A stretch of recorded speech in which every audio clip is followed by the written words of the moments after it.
The September 15th meeting of the Marion Town Council will now come to order.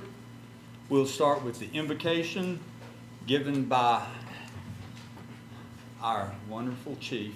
I'm not going to put anybody else on the spot. Chief Tester. Thank you, sir. Please bow your heads. Dear Jesus, we come to you in prayer tonight. I want you to remember those that's lost their lives in the past 24 years and through violence. And I want you to remember their families. 9/11 was celebrated last week. We had a couple more people killed. Just please hold their families in your heart, Lord. And please keep us in your heart. Let us walk in your steps and treat all people with humility and compassion, and let those others treat people the same way.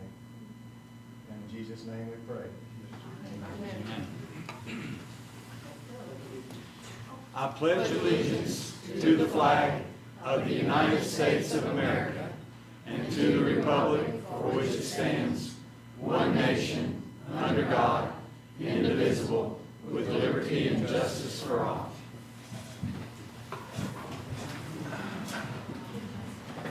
We'll begin with the roll call. I see everyone is present, so we can dispense with that.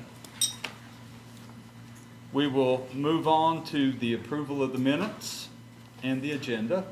I'll make that motion to approve the minutes. Second. We have a motion and a second in approval of the minutes. Is there any discussion of the minutes? None being heard, all in favor of approving the minutes? We need to approve the agenda, and do we have any additions to the agenda? Yes, sir, I'd like to add legal to the closed session. Legal being added to the closed session. Do I have a motion to approve the agenda as altered? So moved. Second. All in favor? Okay. We have no public hearing scheduled for this evening, so we will move along to public presentations. And under public presentations, I have Charles Harrington. Mr. Harrington, the floor is yours. Thank you, Mr. Mayor. Evening, folks. It's been a while since I've come up here and addressed you all. One of the things I thought would be a good idea, and I won't take a great deal of time, but we have new members of council. There's a great deal of understanding about what a housing authority is, what it does, how it's established, and everything else. And I'd like to give you just a bit of a rundown here. First and foremost, housing authorities are a totally independent body. And the way that it works is this. The community, and in 1969, this community voted to have a public referendum to determine whether or not a housing authority should be created.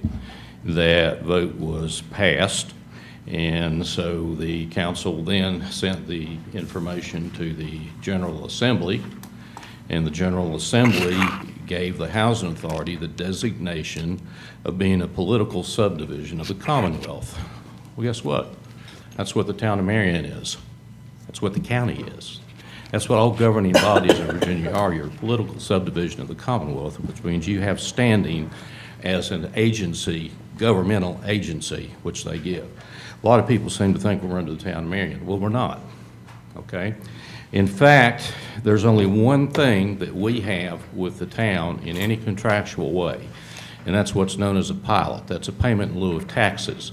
Because the housing authority is tax exempt, we pay the town every year a pretty good sum of money, which is to help defray the costs for fire, police, et cetera, et cetera.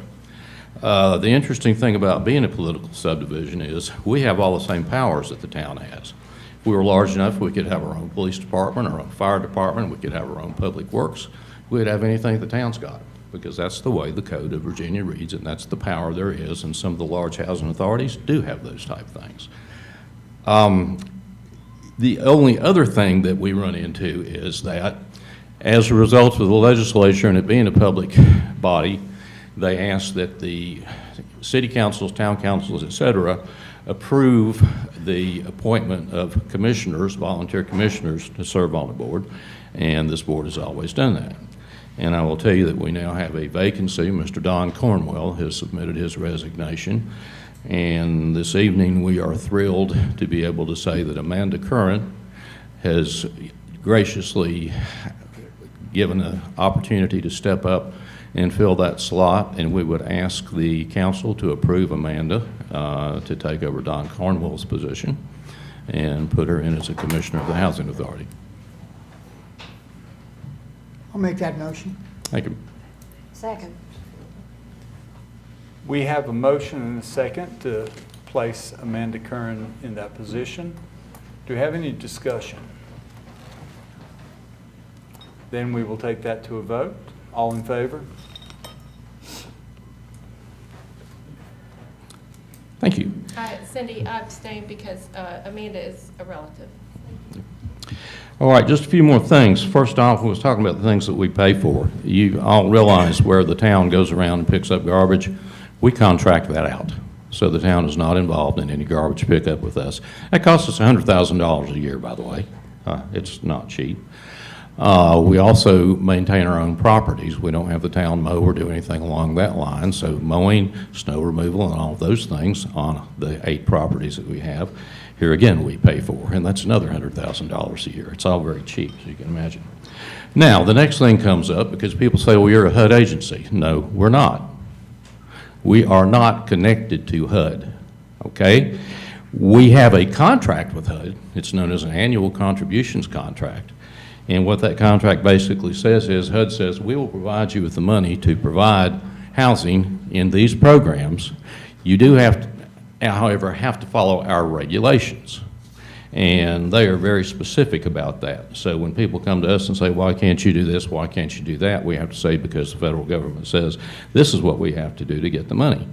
And they have some interesting regulations. For example, this is on all federally subsidized property, not owned, because contrary to what someone said here not long ago, they said, oh, well, the town of Marion owns Seabird Hills. No, the town of Marion doesn't own any of these properties. Marion Housing Authority owns all these properties free and clear. But under those federal regulations, if you're receiving federal funds, smoking is not allowed on the property. You've got to be 25 feet from that property to be able to smoke. Okay? Marijuana, even though it's illegal in Virginia, it is not legal on federal property. Even if you have a marijuana card, if you're caught with it, you're in violation of federal regulations, and we are required to evict you. It's just that simple. And so those are things that we have to look into because that's a little bit different from what you usually run into. We have to have audits. And I always enjoy when I hear some of the folks back here say, oh, we ought to have a really good audit.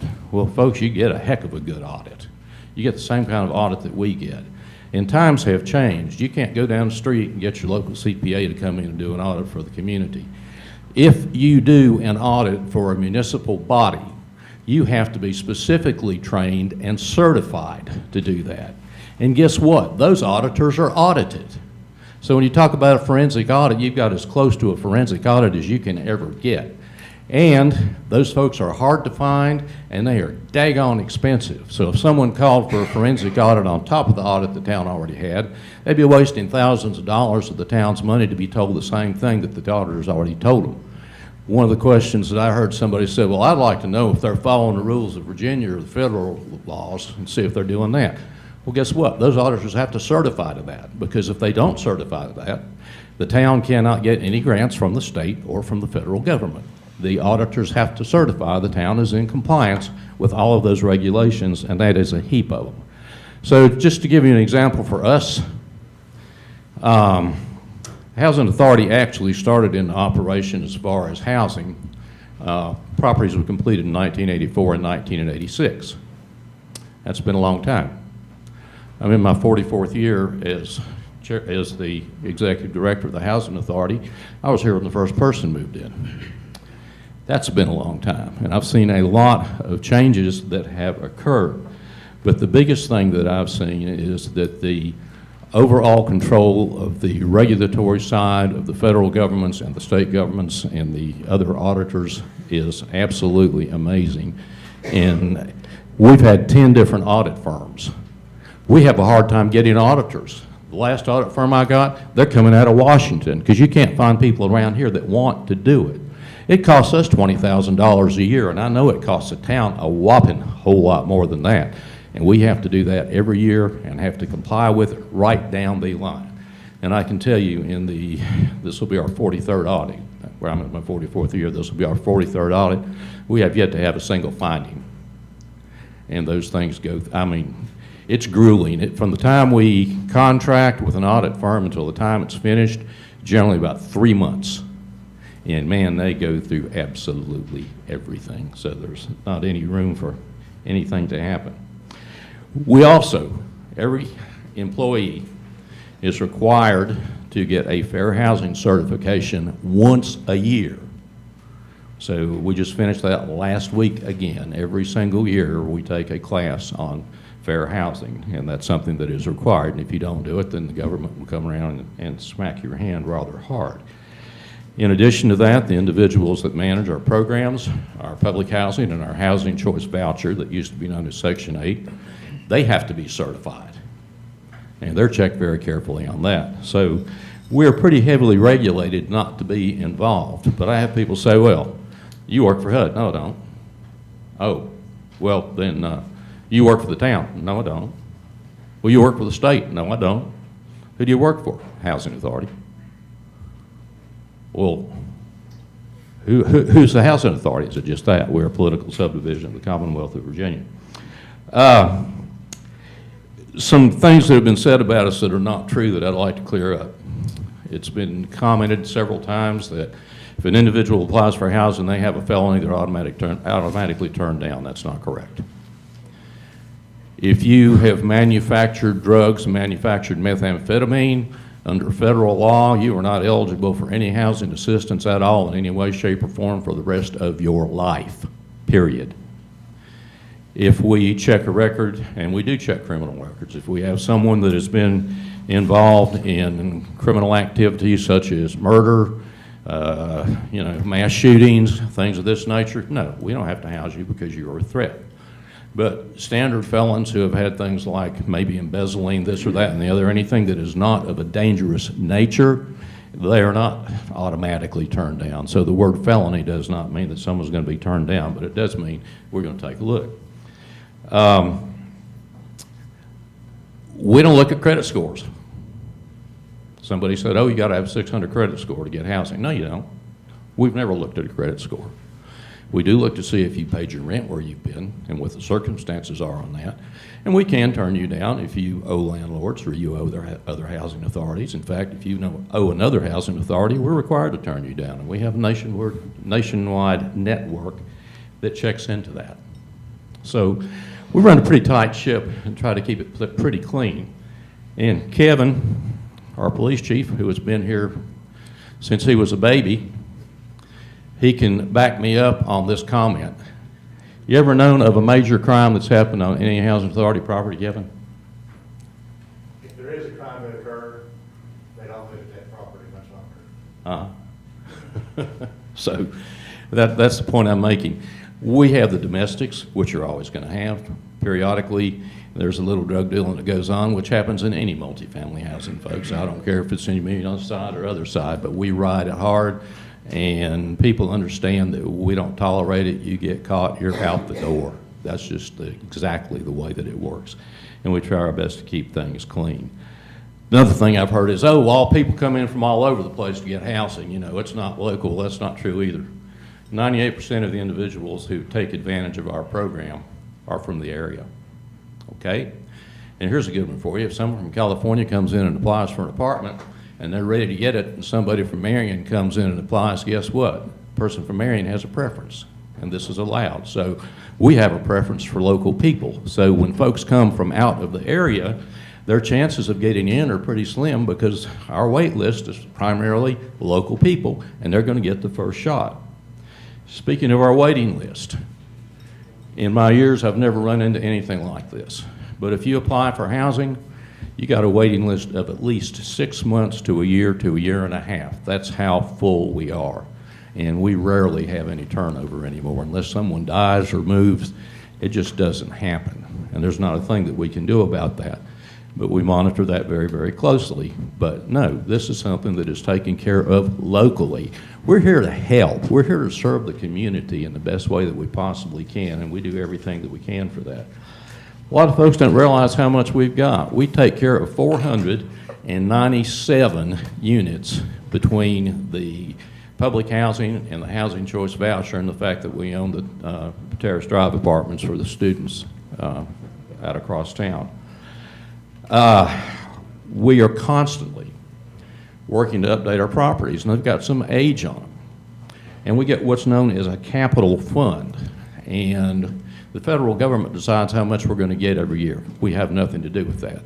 I will let you know, under the Trump administration this year, they cut our capital funds by $68,000. That's a pretty good little whack. We're in the process of putting new heating and air conditioning systems in. This is the first time that these units have ever had air conditioning. And this is going to slow us down by another year or two in getting things done. We'll have people get mad, say, well, you put it in that building, why didn't you put it in mine? Because I don't have the money. You have to wait another year. Sorry, we don't have control over that. We do work very closely with the police department. A lot of you may not know this, but the Housing Authority has a tremendous bunch of security cameras. In fact, we've got $250,000 tied up in security cameras. That was a grant, and we have another grant for $250,000 more, and we'll have even more cameras in because we monitor carefully.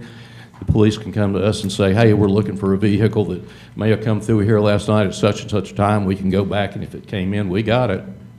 If they call and say, hey, we're trying to find somebody that's a suspect and they're wearing a white shirt and red pants, we can click on the camera, and if there's anybody wearing that anywhere on our properties, we're going to see it right there. We work with the police department very closely. They have access to our cameras, which we are glad to have, and I think it makes everything safer. I think it just adds value to what we do and helps us to take care of things. I would also say that a lot of you don't know this, our chairman is Harry Howe. Harry has been with us a long time. Harry is recognized across the state and into the national associations as being one of the top commissioners. And 2 times in the past 5 years, he has been chosen as Commissioner of the Year for the regional association that encompasses 10 states. And he was recently up for Commissioner of the Year for the National Association, which is the entire United States. And because of his business and other things, he had to turn it down because he really couldn't go to Texas to go to the meeting to get involved in that. I guess overall what we want to say is this: we try very hard to do the best we can with what little we've got to work with. And believe me, we've had some very lean years because we are strictly at the mercy of the federal government under their regulations as to what we get to be able to provide proper housing here. We care, we work. We often have rumors that come about, just like I said, about, oh, well, the town owns the housing, this and that and the other. But in all honesty, the Housing Authority has been clean bill of health for all these years, and we feel like we contribute a great deal to the community. I appreciate the relationship that we have with the town because we do work closely together, always have. And I've never asked the town for anything, and I don't think the town's ever asked us for anything that we haven't mutually agreed upon. So I appreciate that.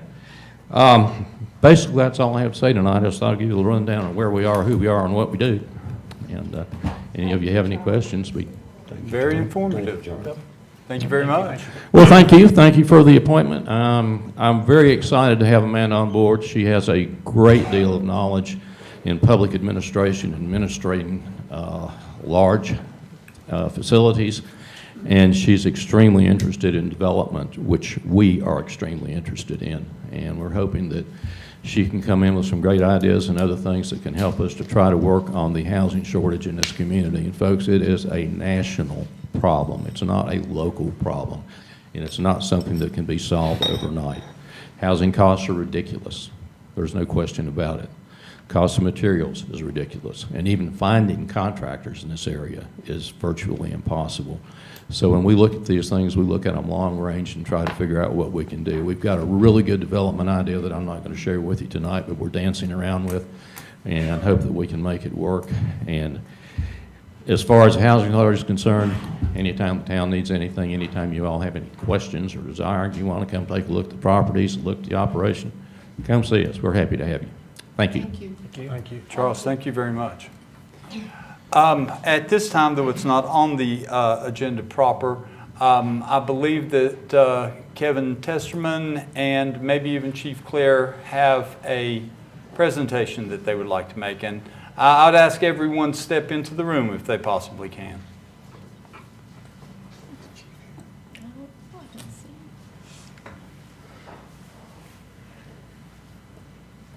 You know, as you know, back on August 26th, the Virginia Chiefs Police Association had their annual conference. And at that conference, we did have a couple officers rewarded with the Valor Award, but we also had officers credited with the Life-Saving Award.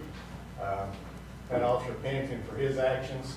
I'll give the floor to Blacksburg Chief and the Chief of the Virginia Chiefs Police Association, President, the floor at this time. Mayor, Council, thank you so much for having me. I appear this evening in my capacity as the 100th President of the Virginia Chiefs Association. And frankly, there's no way that I could read this without getting too emotional to finish.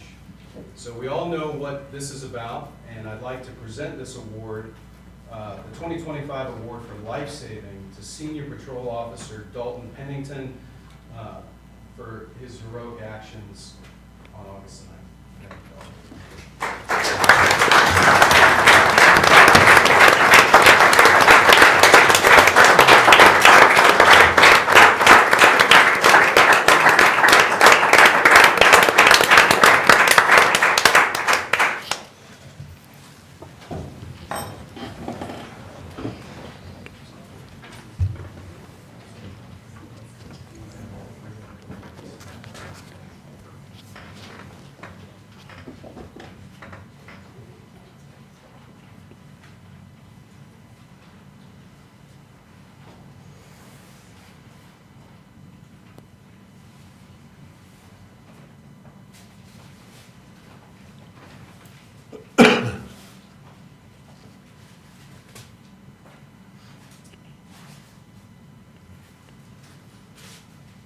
And Mayor and Council, if I may, I'd also like to present MPO Keith Finney, SPO Jordan Probst, and Sergeant Josh Taylor with the Life Saving Award for their actions during Hurricane Helene. So as we know, there were all types of things going on that day, but these three police officers were instrumental in saving the life of a 12-year-old who had fallen into the river.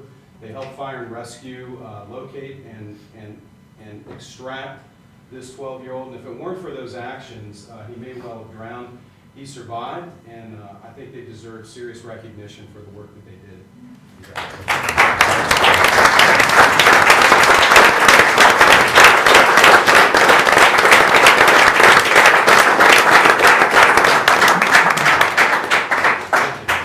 Thank you.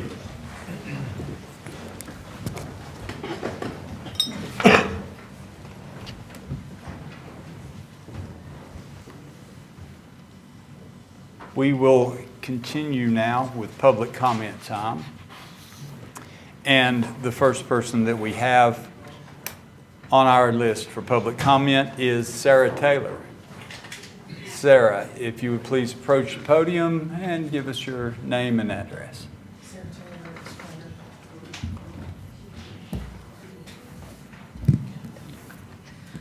Okay, so I hadn't intended on speaking tonight, but I decided I wanted to because there's several things that I've seen that concern me, and I think they should concern you guys too. Because, you know, you're the council. You guys run this town. I mean, you're elected officials. So last week, I went down to Chilhowie. I went to Barry's, and I asked them to clarify what was not clarified whenever I asked for information from the town.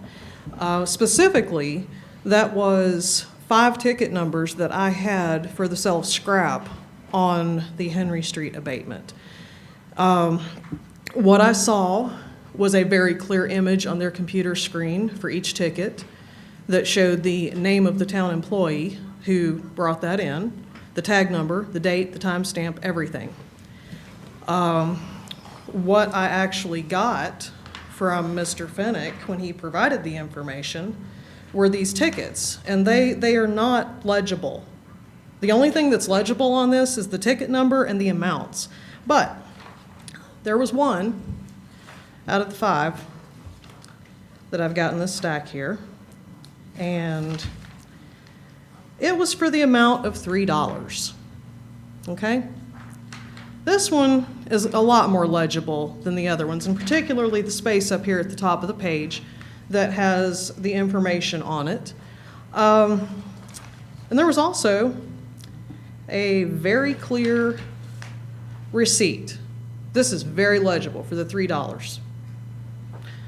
I read the article in the paper, and it said that the town employee who stole the property was reprimanded, personnel action, and they returned what they stole, and it was valued at $3. So it seems to me like somebody went out of their way to make this really clear, and these other 4 slips, for whatever reason, were not. Now, I went back and forth with Mr. Finnick several times via email, and I asked for legible copies of this, knowing that they existed.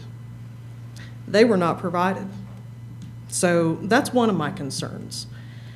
And then I started thinking about it. One of the things that was in that was this list of hours and wages and everything like that that were charged for this abatement. And the bottom line amount total on this thing right here is $7,121.46. That's what was billed for the abatement. So I looked through some of the videos, all of the videos actually, and I didn't see any timestamps on them. The workers billed by the hour. We don't know how long they were there. The paper said there was more than 60 hours of video taken that day on body-worn cameras. There wasn't 60 hours of video produced for the $508.66 check that you guys were handed for that in August. So, you know, that newspaper article, the timing was impeccable. Not a word was said for almost 2 months from the start to finish of this thing until Saturday. And then there was an article that had some factually incorrect information based on what I've got. I have so many questions. One of the questions, the article said that there was some fencing that was taken from the property and stored and inadvertently damaged. Well, Mr. Parks is sitting here tonight, and he told me and several other people when asked that he didn't know where that property was. He didn't know where his fence was being stored or if anything would be owed to get it back. I don't know where that information came from, but it was in the newspaper.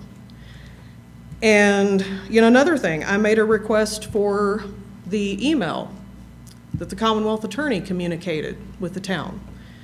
And I believe the Commonwealth Attorney is sitting back here behind me, and I'd like to thank him for his cooperation, if he's still back there. But the town did not provide it. So, once again, obstruction. Can't find out anything. But most of the email was published in the newspaper. So, you know, there's a pattern of this kind of thing. And I really have concerns as to why you guys would take the action that you did against the employee for theft, for a crime committed. It seems like there was a crime committed here. And that employee still works for the town. So I question, your priorities here. A crime was committed, and it just got, bring it back, bring the $3 worth of stuff that was stolen back, fine.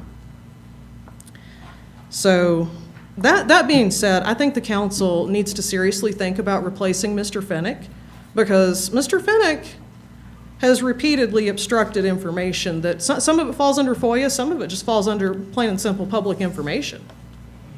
But I've got a lot of concerns about that. And if you guys have any questions about what I've got here, I'll be happy to answer that. And if not, I'll sit down. Thank you. We'll take that under advisement. Next we have Lynn Van Dolsen. I know I butchered your name. I'm so sorry. Hi, Lynn Van Dolsen. First, I want to thank the council member that stood up last week No, we were not here to bash the police, nor the council people.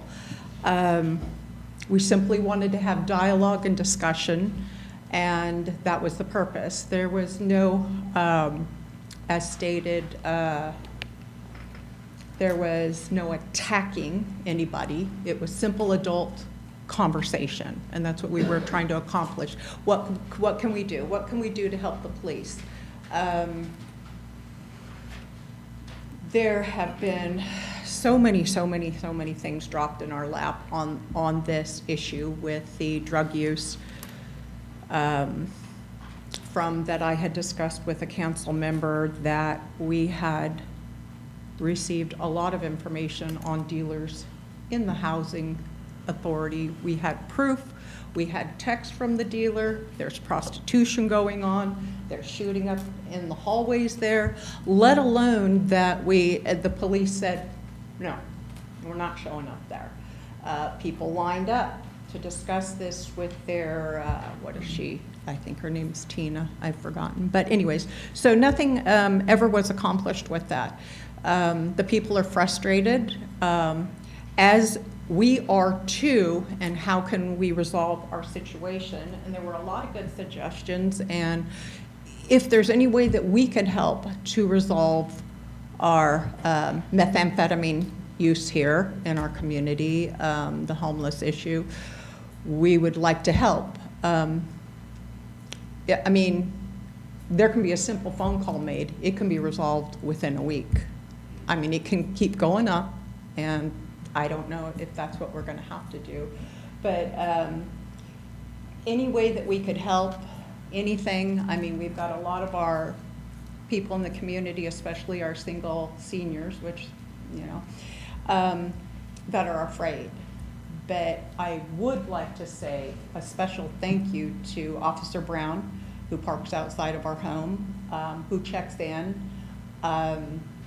He has been giving us a little bit more peace with stuff coming through our property. We've got to remedy the situation, and we're concern is the new businesses. Nobody wants to come in. The boarding up of the town, that will happen because of what we have, and everyone that we have talked to. There's proof, there's pictures, there's license plates, there's everything. Just crickets. So if there's any way we can help, we'd be more than happy to. We were referred to a gentleman at the police department that would investigate. Nothing. Nothing was ever said, nothing was ever done. It was just set off to the side. So we want to work with our town, we want to work with our police, if at all possible. But I mean, if you need help, we know where to get help, and it could be resolved very, very quickly. So thank you. Thank you all. Thank you very much. Thank you. Next on our list is Mr. Bill Stamper.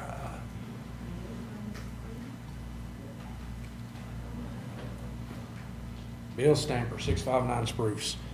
So I guess I've only got one question and I'm done. Has anything been done about the workers for actually taking the stuff? I mean, you can't really blame the workers as much for taking it as you can whoever was over them, letting them know that they can take it. I mean, if I was going to clean out a house and I had a bunch of workers and I said, hey, y'all can have whatever, that doesn't fall on the workers, that falls on me because I'm over them. So I don't think every bit of it should fall directly on the workers, but what's going to be done about the people that were supervising them that day? That's my question. Is anything going to be done, or is it just going to be forgotten about?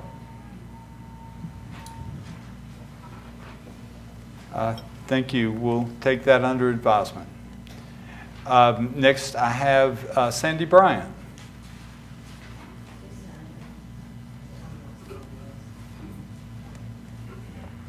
Hello, I'm Sandy Bryant, CEO of Mount Rogers Community Services. And I thank Kevin and Police Force and all the great partners we have. Billy, thank you. You've been great. And I just wanted to let you know where just to give you a little bit of report on our crisis center. As you know, our Governor Youngkin, had a vision, and that was right help right now. And that was to tell all communities that immediate behavioral supports should be provided in every community for individuals that were going through a crisis. His plan expanded 988 mobile crisis units, crisis services, as well as reducing emergency department strain. I'm pleased to say that our crisis care center saw 286 individuals in the last 3 months. Of those 286, 262 of those were in our catchment area. We did see 24 that weren't in our catchment area, and they were everywhere from Northern Virginia to West Virginia. People traveling or coming through. We have implemented our mobile crisis team now as well. Also, to be pleased, because I know some people were concerned that, we had people coming from Abington area, that Highlands CSB in Abington now has their crisis center open, working well with their police officers there. They have a crisis stabilization unit now open, as well as mobile crisis also. They see some people from Smith County. We see some people from there. We did see 2 people from Abington in that 3-month period. We saw 3 from Bristol. And so people make choices about where they want to be seen. They might have a relative that works either area or whatever that type of thing is. But we're here to help you address behavioral health issues that are growing in our country. And I want you to call me and let me know if there's anything that you see where we can improve, do better. And also, I want to continue to be actively involved in working effective partnerships with the town of Marion and the county of Smith. I'm privileged to work with all of you, and thank you very much. Any questions? Sandy, thank you for coming tonight and sharing that with us.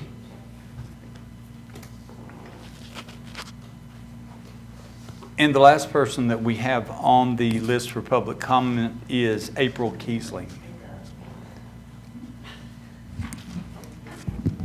Whoops. Okay, I give up. My name is April Keesling. I'm at 208 West Lee Street.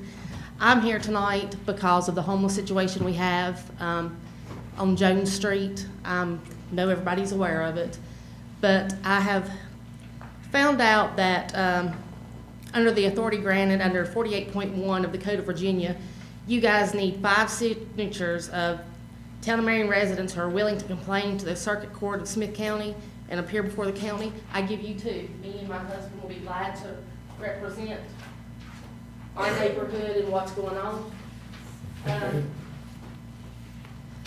We have also actually come together pretty tight as a community. We're all talking, trying to figure out what we can do to keep them at bay, out of our houses, off our land, off the streets. I mean, it's really, really bad, and we see it every day because it's right there in our face.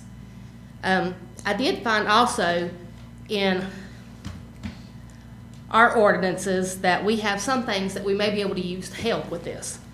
So like under section 3086, it talks about investigations, inspections, complaints. It says, it shall be the duty of the chief of the fire department, fire marshal, town engineer, or the police chief to cause inspections to be made from time to time on all portions of the town to determine whether the condition exists or the activity is being practiced which constitutes nuisance. This is a nuisance. It says, in addition, such officials shall cause an investigation upon a complaint of any responsible person. I feel like I'm a very responsible person and I'm making a complaint. There is also in this same section, it's section 30.62, it says, The following acts, when committed or the condition of existing within the town, are hereby defined and declared as nuisances. Number 1, an act done or committed or aided or assisted or to be done or committed by any person or any substance being or the thing maintained, placed, or found up in the public or private, which is injurious or dangerous to the public and safety. They are dangerous to us. We're finding needles. They are tweaking out, walking up and down our roads. They're walking in our houses. They're stealing out of our cars. They're stealing off of our porches. They're going through our mailboxes. What's going to happen if, say my neighbor here, Miss Caroline, she lives alone. She answers the door, they push her down, she's done. They won't. She's tough as I am, so I know they won't, but. She is 83 years old. And there's no sense But of like I what's going said, on. there is. Let the speaker comment. Our population on College, Lee Street, what street do you live on? Strothers, North Street, Funk Street, I mean, all the way down to West Main Street. We are seeing these people cut through our yards, tweaking out. I mean, I have a child at home that's 2 years old. We walk to the mailbox every single day together. That's his big thing. He likes to open the mailbox. What happens if one day he walks by and he sees something that I don't? He picks up a needle. It's got heroin in it. He touches it, doesn't know what he's doing. It's going to kill him. What if it's a piece of paper that has fentanyl on it? I mean, this is a very, very dangerous situation. And you get people who have mental instabilities and drugs together, it's going to get somebody killed. Also under the code, the same one is 30.3062, and it's under number 5. It says, all obstructions caused or permitted on any street or sidewalk to the danger of the public, and all stones, rubbish, trash, slop, vegetative matter, or any article thrown or placed by any person on or in any street, sidewalk, or any other public place which may cause harm to the public, we need to do something about. The trail is horrible.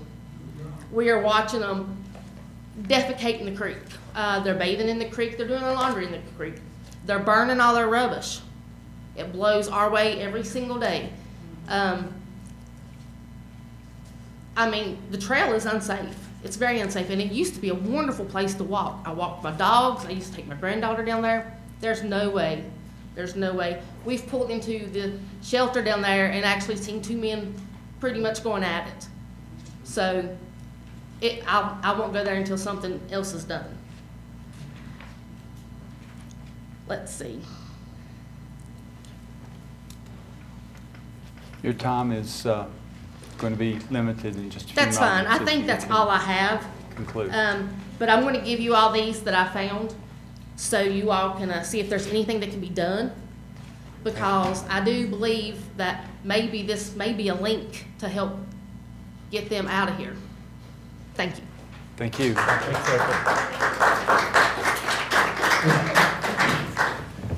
That concludes our time for public comment, and we appreciate everyone that has commented and taken the time to be here.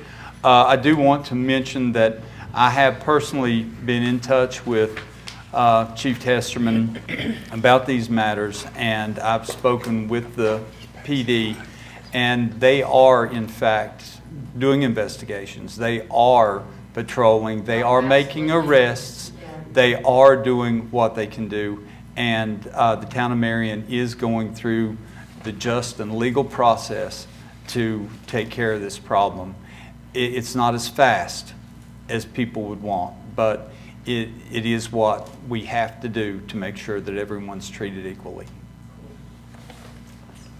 And now we will continue with council members' reports, and we'll take them like they stack up here.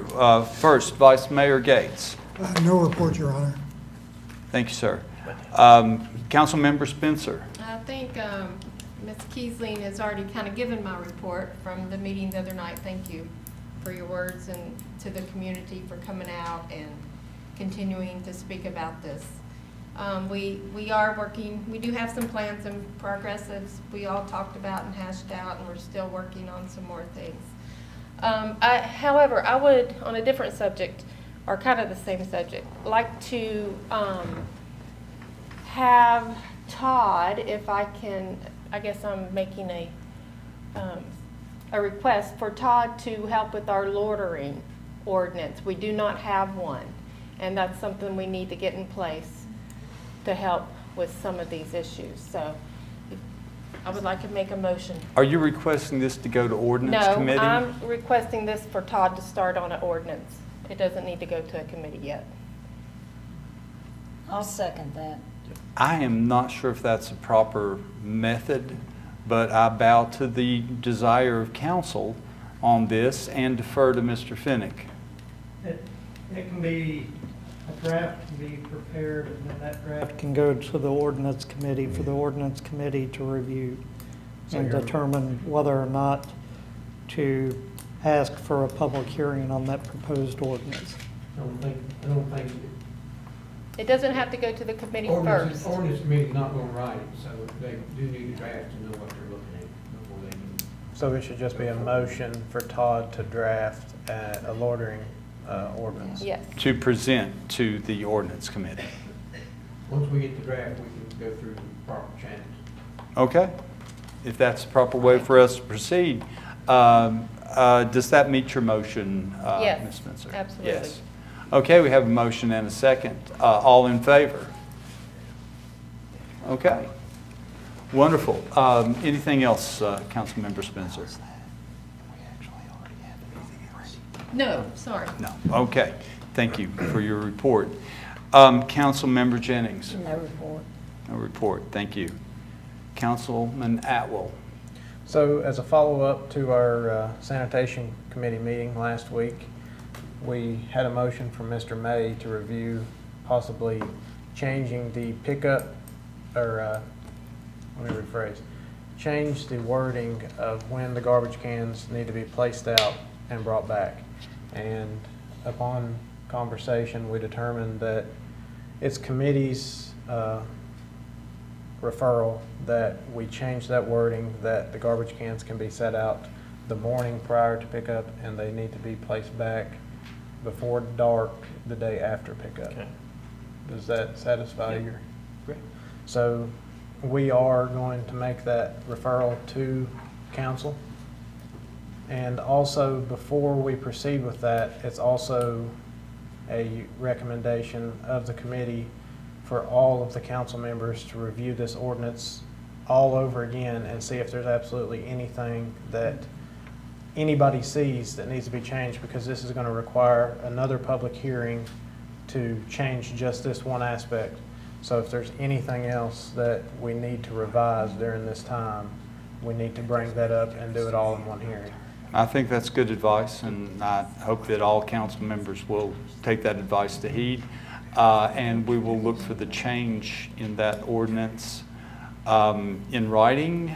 Will that be drafted by the committee, or I know it's just a few words, but we have to make sure that the words are.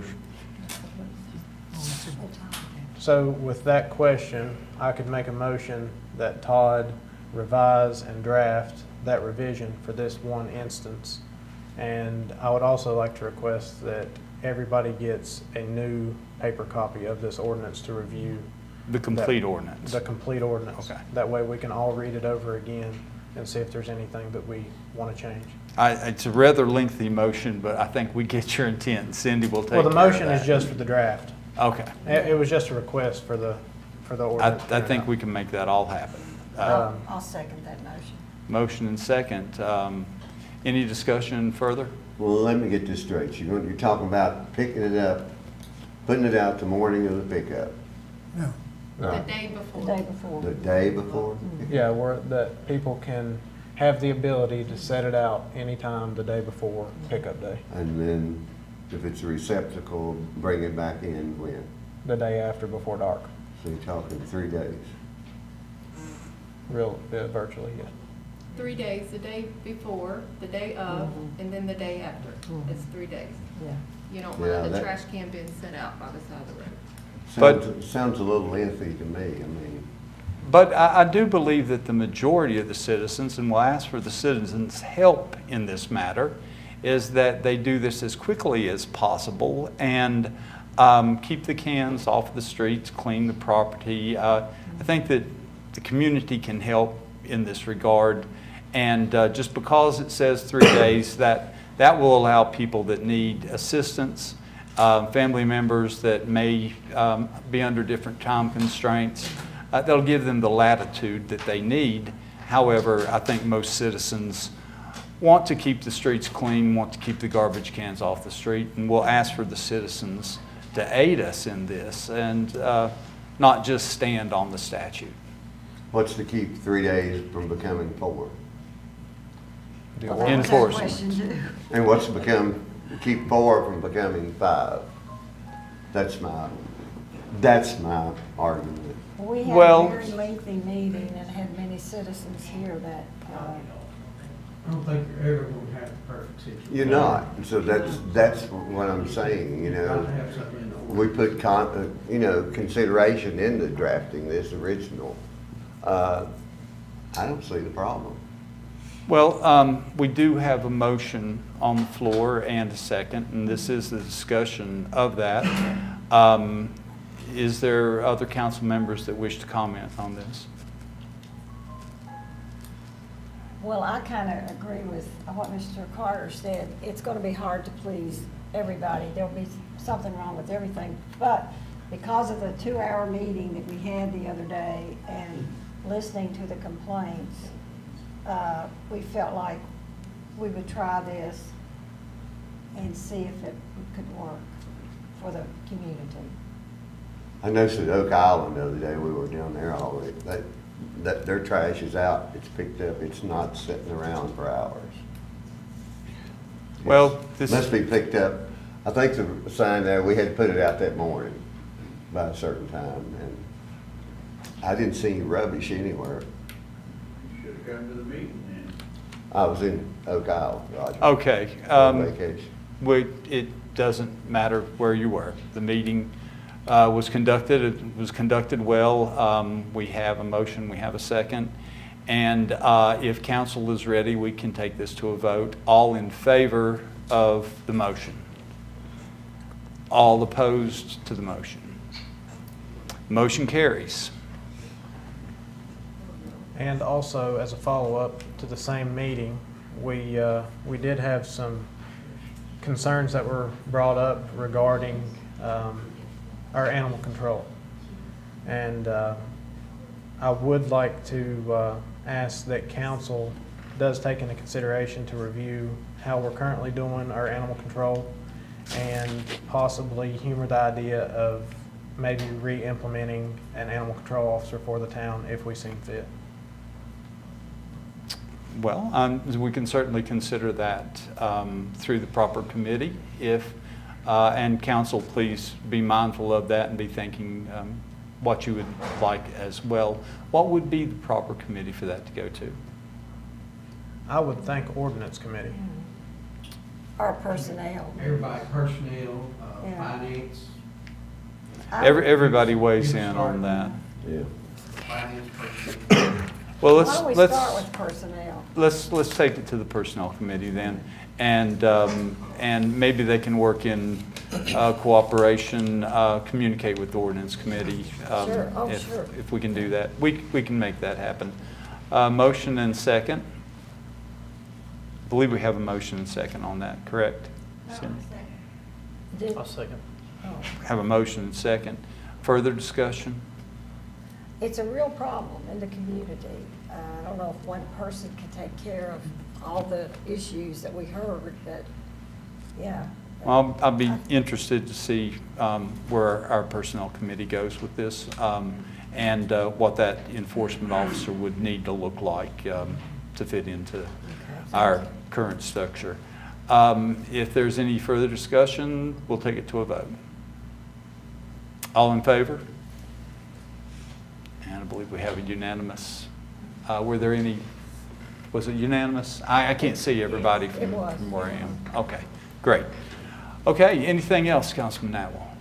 That'll be it. Thank you. Thank you, sir. No report, Your Honor. Councilman May. Thank you, sir. No. And Councilman Carter? No report. No report. Okay. Councilwoman Hayes? Okay. We will continue with the mayor's report, and I wanted to begin by saying that it has been a eventful couple of weeks, and there have been some bright spots and there's been some dark spots. We had a meeting that protects older folks in the area by the Triad. That's the CA Bucky Blevins' initiative, among others.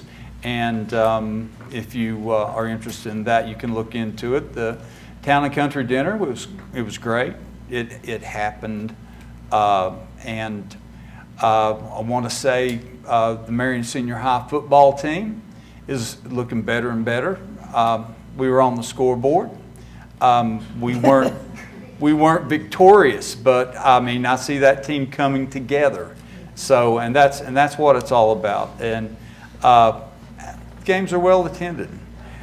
I want to say that the 9/11 memorial that was conducted was very touching and very moving. And I want to thank Mark and Rusty both for speaking at that. And it was eloquent, it was emotional, and very important for us to remember that. I had a great day yesterday. I went to church, then I went to the Energizer up on Iron Street that Chief Testerman and Billy Ham were nice enough to close the street for. And it was an absolutely phenomenal event. I want to thank Pastor Latera for all of the work that they did, and it took a whole lot of organization, and Deborah could tell us a lot more about that than I possibly know, but I want to thank her for inviting me and making sure that my presence was there. And there were a lot of people there, and it was absolutely fantastic. And I want to say that at that event, you could feel the love. You could feel the community, and it was just more than just good food and fellowship. More community events like that should happen, and I encourage that. And then I took my grandchildren to Grayson Highlands Park, and we walked out to the Twin Pinnacles, I believe, and from there you can see how big this country is. And I just want to take a minute because I believe it's important to say this. You could see how big it is, and you could see God's creation there, and you could see that God created everything that you could see for miles and miles around. He created each and every one of us too, each and every one of us, and all the people and all the animals and everything. So, you know, we have a lot of things here in Southwest Virginia. We have a lot of things here in Marion. We have a lot of things in Smith County that we should really be thankful for and enjoy. And these are some of the things coming into the fall that I really want people to think about, because I want people to get outside and enjoy themselves and enjoy what we do have. And we'll work together to work on the things that we need to change. And that's what a community is all about. And I see that. And I do see some fear in the community as well. I don't see anger. I don't see hatred. I see fear. And I understand fear. And I don't want people to have to fear in this community. So we will work on those things. Went to some ribbon cuttings. Yes, we've got a few new places and old places that are renewed. And went to some committee meetings that were conducted very well. And I appreciate those meetings and all the work that council has been doing here in the last couple of weeks and longer. So I just want to say to everybody, thank you. Thank you to the public. Thank you to the council. Thank you to the staff. And thank you to all of the public works and everybody else that have all come together to make things happen, and we will continue to make things happen. And we'll continue to make Marion, Virginia a better place to live, work, study, and play. And that's my mayor's report for today. We will continue now with the attorney's report. Mr. Finnick. For council's information, when FOIA requests are made, I'm not the keeper of the records. Those records that are being asked for, the town staff gathers those and provides them to me. If I'm able to read them, then I submit them. I was able to read. Additionally, when there was an expression of a concern, the individual making the request was informed by myself several times, by the town clerk. Additionally, letting that individual know, call the town clerk. They can schedule a time to come in and look at the actual receipts. The issue being, as I was told, they're thermal paper receipts and they don't copy as well as someone might like. Additionally, the videos that were requested, all the videos were provided. None were hidden, none were reserved, they all were provided. As far as an email from the Commonwealth Attorney to Jasmine Franks, reporter for the Smith County News and Messenger, that was not something that was the town. That was something sent from the Commonwealth Attorney. So when she thanked the Commonwealth Attorney for providing it, that's who would have provided it. Also, with regards to the public providing 2 names, addresses, and statements, with regards to wanting the matter to go before the circuit court to determine whether or not to impanel a special grand jury to investigate. That actually was started and provided about a month ago, so that's something that we already have been working on. I'm glad to have additional. As was stated, we needed at least 5. We've got more than that. And we'll be more than happy to submit that to the Commonwealth Attorney's Office, the additional ones. So the town has been working on all this. There is a hearing date set for the violation of the zoning ordinance that addresses camping on property. That is set for October 14th at 9 a.m.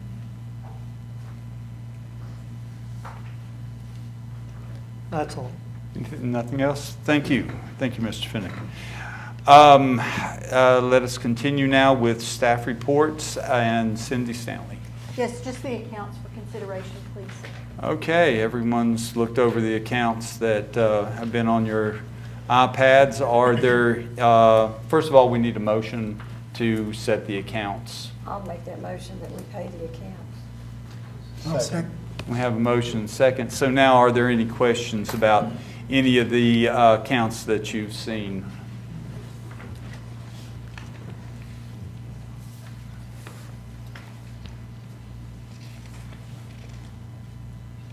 And I mentioned to our town manager that our budget is growing, and that means our town's growing. What? Do you have the accounts? You're looking at the wrong agenda, buddy. So if there are no specific items that, if you want another minute, just let me know. If you already looked over everything and you see that they're in order, we have a motion and second.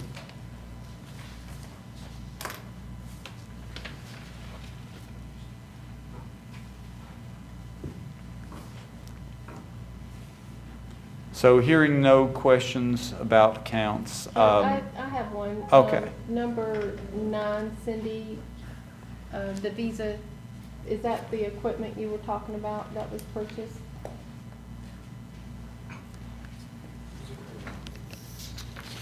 Yeah, that was the total for all, but that was the one we mentioned, yes, it's in that amount. Okay.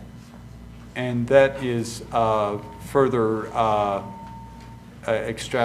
whatever the word is, a little bit later in the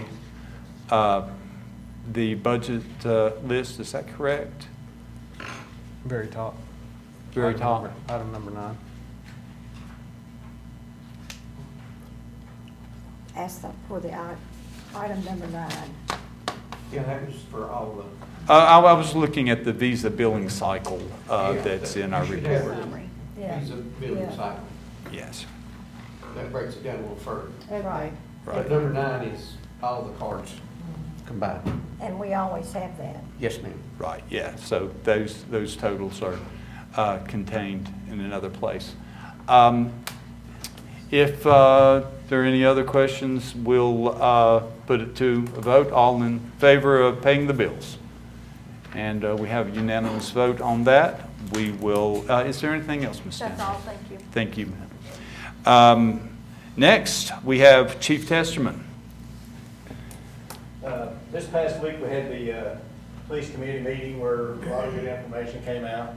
And I'm just asking citizens, if you see something, say something. If you see needles, please call us. We can pick them up right then. We start picking needles up in this town probably 7 or 8 years ago on a regular basis, if not more. So it is a dangerous thing. I myself, I've been stuck by a needle as well and exposed to hepatitis C, and I know it's a scary thing if that happens. So luckily everything came out good for me, but that's just on my personal experience. So I understand your concerns on that. This past week was the 9/11 memorial at the fire department. I was able to attend that for a few minutes. I want to thank Chief Ham for organizing a well and good event. And also Mount Rogers, they've come in here and spoke. There's a lot of times that we've had to call them in the past year where they'll respond with us or come to the scene where we're at because we know somebody's suffering mental illness or having some strange thoughts going on in their head. There has been several times that they really helped us to be able to calm people down and get them the help that they needed. As it was mentioned, the VACP awards, back in August, we did do that, and the town of Marion Police Department actually has 4 Valor Award winners within it, and that's almost unheard of out of an organization our size. And myself being one of them, Officer Wagner, Officer Hinchy, Officer Blevins. And I can't say how proud I am of each of them and all their actions that they've done to have to go through to see that. And we just offered 2 conditional offers of employment to officers. Hopefully they'll bring you on board next week. So that's things we're looking up for that. The next academy is going to start at the end of October. Actually, the orientation is October 31st, and then it'll start that following Monday. I'd like to say what I've noticed in the past month or so riding around, especially the past couple of weeks. We had a lot of streetlights out at one time in town. I contacted AEP about that, said, hey, we've got 51 lights out in town. That's what we submitted. And it looks like now, from what I've been riding around, there's actually some street lights without the ribbon on them, how they mark them for AP to work on, and there's a lot of street lights working. So it looks like they've repaired the ones, and we always, at least once a month, if not sooner, we always try to turn in a new list for them to look at any street lights that are out. Sometimes they do get held back if they have storms and have to go work other places and stuff. But though if you have street lights out, contact the police department. We'll be glad to get the pole number and the location of the street light out and try to get those repaired. We do get a lot of calls on streetlights, and the way our system works, we report it to PD and then they report it to AEP. But it's usually a slow process. Yes, it can take several months, but some of those on that list have been a little longer than several months. But when they seen the sense of urgency and how they all get in and out, they jumped right on within a couple of weeks. So, and that's all I have, unless there's any questions. Thanks, Ken. Thank you. No questions, sir. Thank you. Chief Ham. Thank you, Mr. Mayor. Ladies and gentlemen, council, it's been a Monday all day. And I have got off the page of my notes here. Give me just a moment. Yes, sir.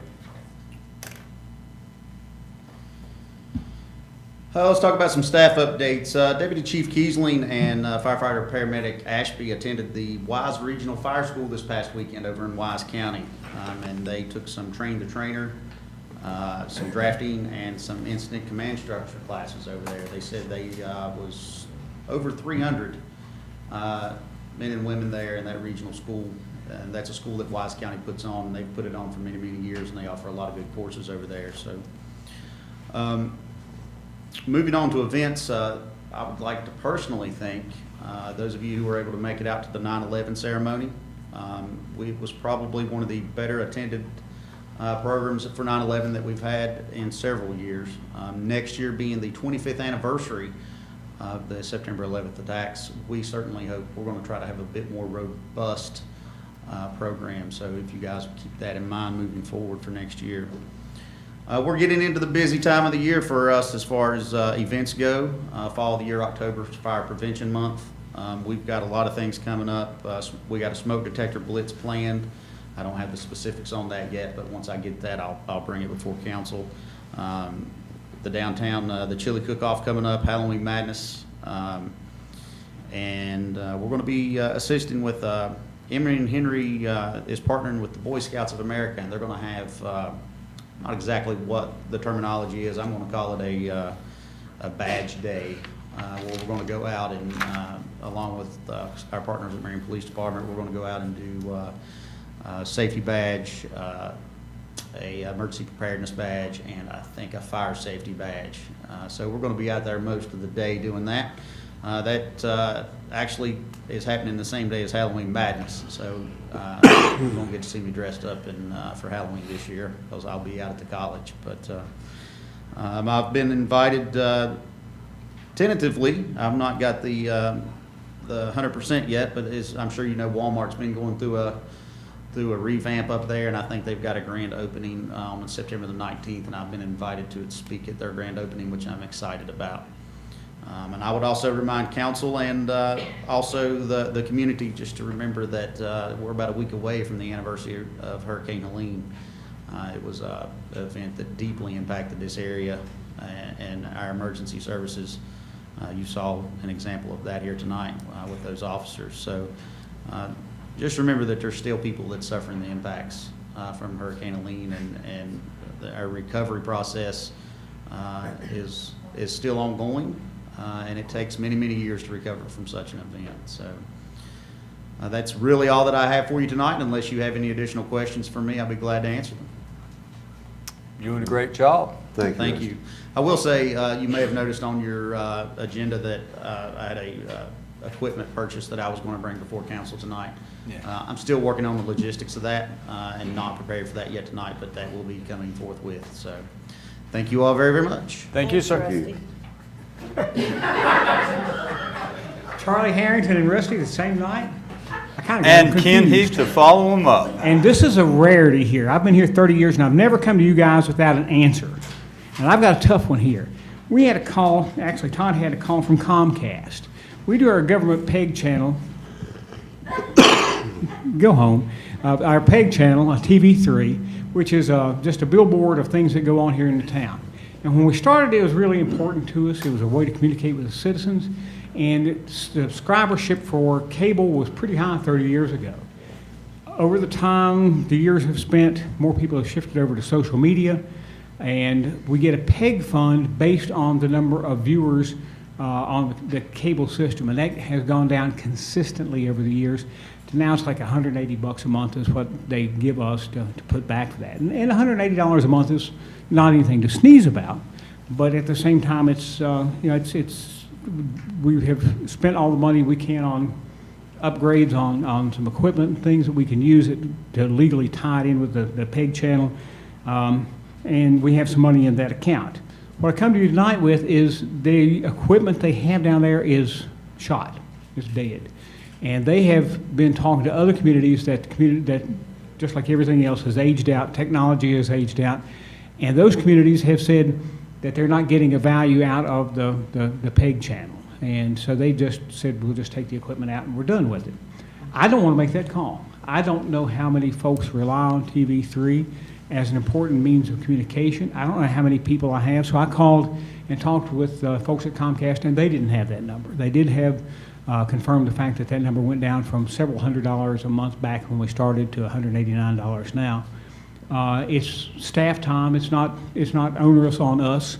The billboards you have out in the hallway here and downstairs is all on one program. So when Ellen updates it, she updates all of it. But at one time we had church information on there. We actually had story time from the school. If you remember that back in the day, I'd drive up here. Matter of fact, I'd bring my dog and we'd sit on the couch and I'd put in a tape, and somebody would read stories to the kids on a VHS tape that long ago. And so all that has fallen out of fashion, and now it's the same thing you see on the billboards out here, and it's just town information that we put out there. Now, it's important information.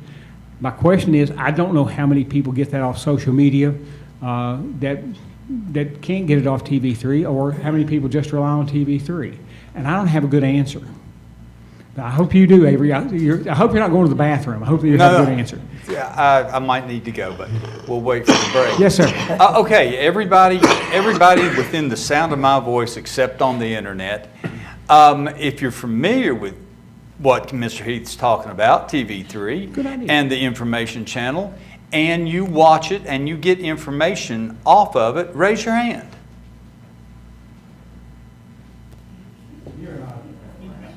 We have one. Okay, council, that there is well, some Mayor, if you don't for mind, you. ask a poll of folks out here, how many folks think it's important to keep? How many folks think it's important to keep TV3, if you're familiar with it? Raise your hands. Ken, does it cost, do we have to upgrade the system? No, they'll pay to upgrade it. Well, if it's not costing us anything and we're still getting $189 a month, why would you give it up?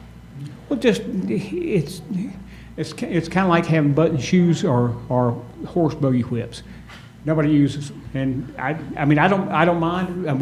Ellen programs it when she programs the other stuff, so it's not onerous on us to do. I just, when they asked, do we want to keep the service? I didn't have an answer for it because my suspicion is just like Avery's pointed out, I don't think that people use it. And if people aren't using it, we do that with programs we do in our office all the time. We moved the chili cook-off so many times we could put Scud missiles on it, people couldn't find it. So, yeah, that's the word I have been hunting for all night. It is obsolete. So I don't know that, it'd clean out a little bit of room in that back room, but it doesn't mean anything. There's a rack back there, and I think there's an old VHS tape player back there. We probably could. Gail, is there any money for VHS tapes now? Yeah, VHS players. Well, yeah, we can go down to Anders and see if he has any of the movies down there, and we'll show movies on it. I don't know. But whatever you guys want to do, yes, ma'am. What about the people that don't have the internet, that don't use it, that rely on that particular source? And there's no way to find that out, Ms. Hayes, because that's what I asked them. I said, how many subscribers do you have, and how many do you have that actually watch that channel? I said, there's no way to tell how many watch that channel, but I'd imagine it's, because we've had it locked up at one time. Well, it's been out. We're putting out the signal, but it hasn't been going out over the system, and we haven't had a call yet that said, what's wrong with TV3? So I think that nowadays, if you don't have the internet, you're probably getting it maybe at the library, on your phone. I don't know. And that was the reason I brought it to you. Ordinarily, I would have said it's obsolete, let's be done with it. But I worry about people that may not have any other access to information. Yes, sir. Is there any way to put something on that and say, if you're watching this and would like to continue it, please call Town Hall? I'd be happy to do that, sure. Then you get a consensus of... We can put it up for 30 days and Yeah. 30-day period, That's a great idea. Just... I knew somebody had a better idea than I did because I had none, so.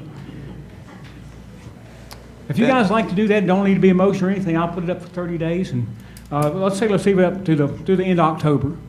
And just a note on there that we're considering TV3 switching everything over. If you have an interest in keeping TV3, email or smoke signal or something, let us know.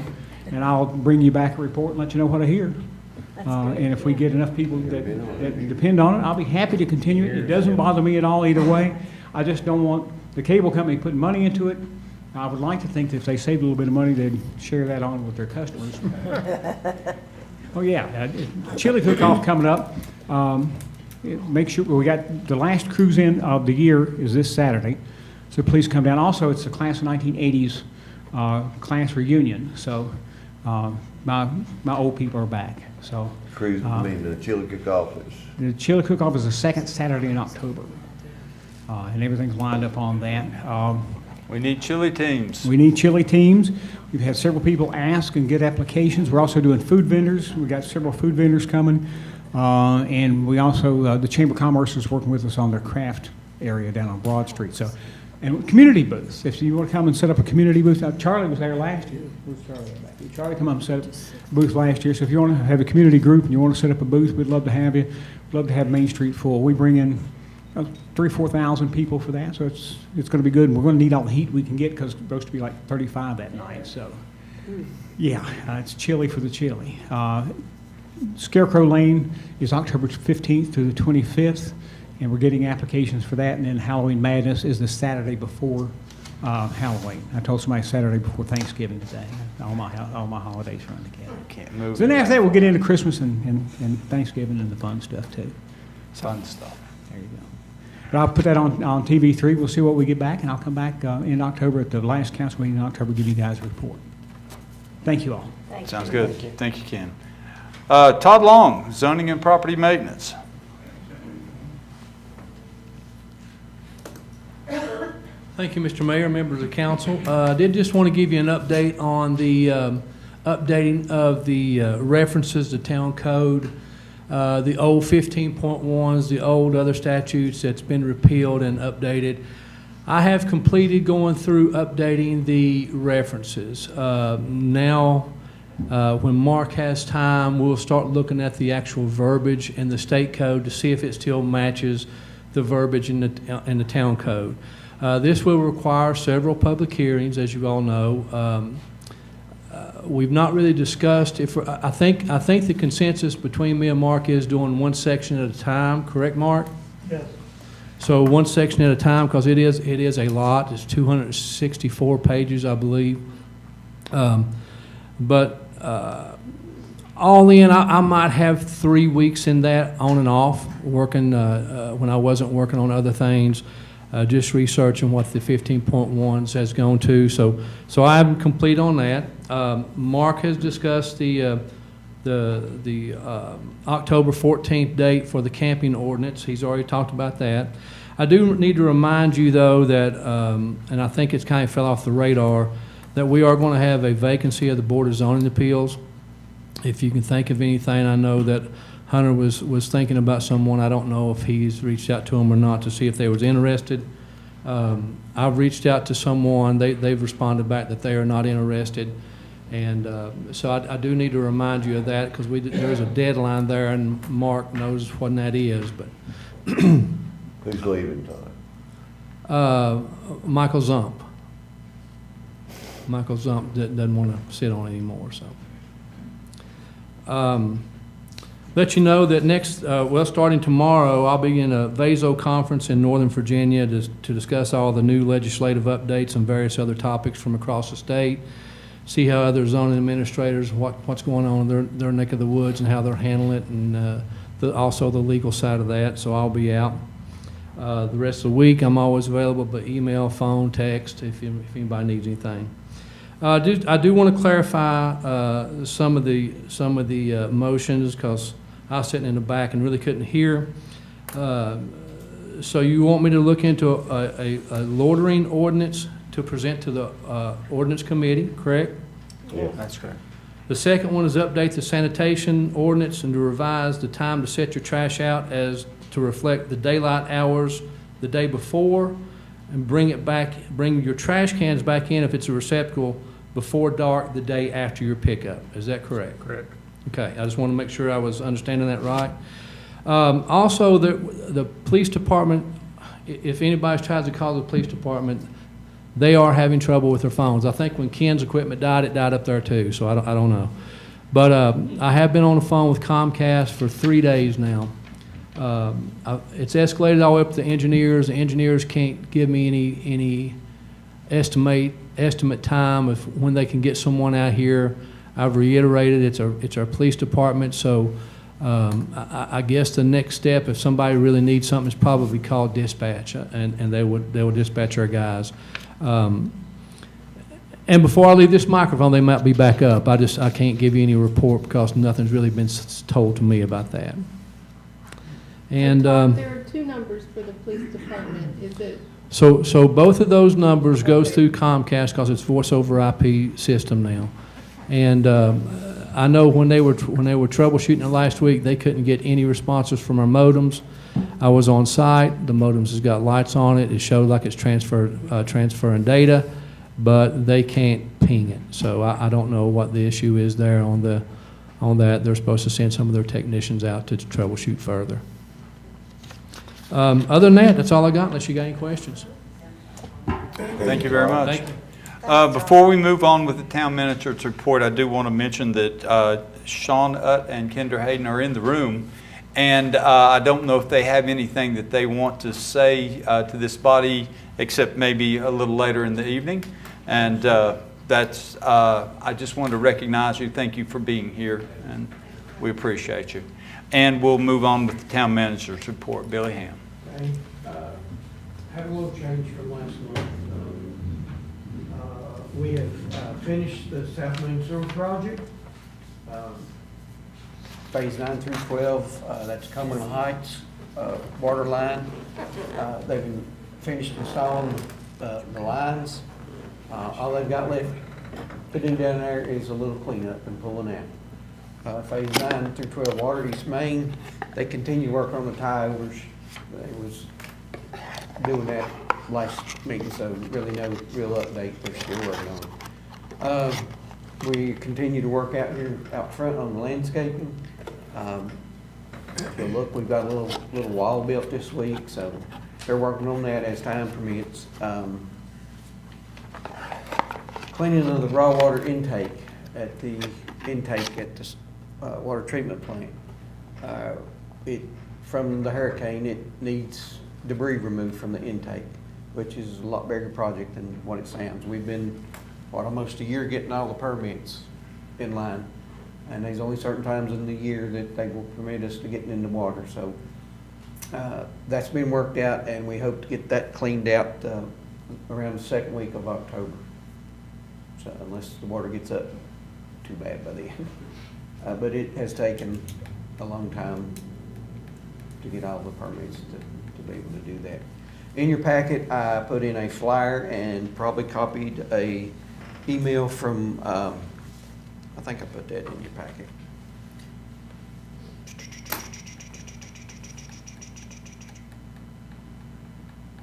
Yes.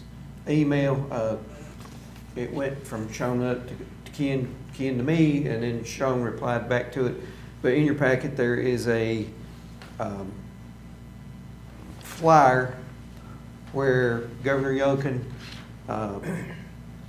has gotten a $50 million Virginia Disaster Assistance Fund approved, and the flyer states that that this is going to be administered through the Mount Rogers PDC. Sean, if you're here, correct me if I'm wrong, but our main goal is to advertise this and get the information to the public. Get the word out. Get the word out. So money should have been here a year ago. okay. So bringing that to your attention, and we will make copies of this flyer and make them available here to the public in the building. Again, this is being administered totally by Mount Rogers. So just bring it to your attention. I think that's about all we got, Nate. That's about all. Okay, if we've got nothing further, then we have 3 items on closed session that we will need to move into closed session. So,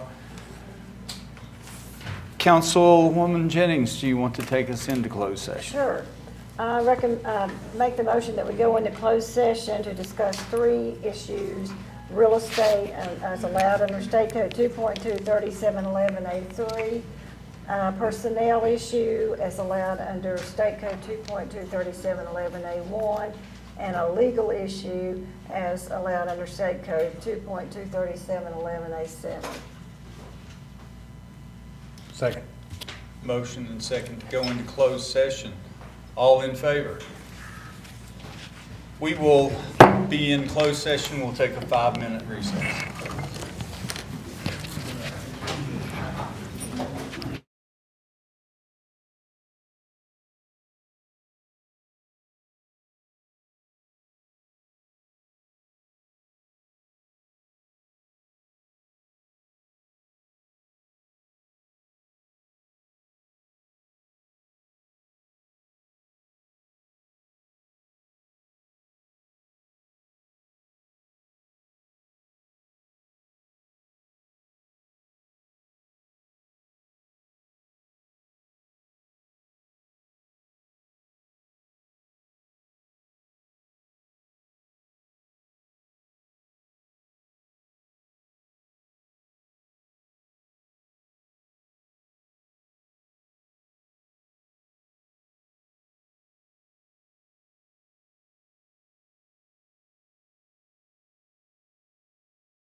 14th meeting of the Marion Town Council. We are now back in regular session.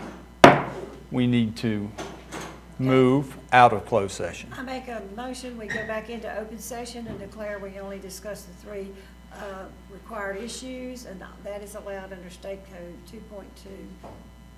2.23712. Second. Motion and second. Poll? Yes. Bates? Yes. Gates? Yes. Spencer? Yes. Jennings? Yes. Atwell? Yes. May? Yes. Carter? Yes. We're now back in regular session. Is there any matters to come before the council? Yes, I'd like to make a motion that we have Ken Heath work with the Smith County EDA in applying for an ARC power grant. Second. Motion and second. Any further discussion? None being heard. All in favor? Aye. It's unanimous. Are there any other matters to come before the town council? Motion to adjourn. Second. Motion and second. Any further discussion? All in favor? We stand adjourned.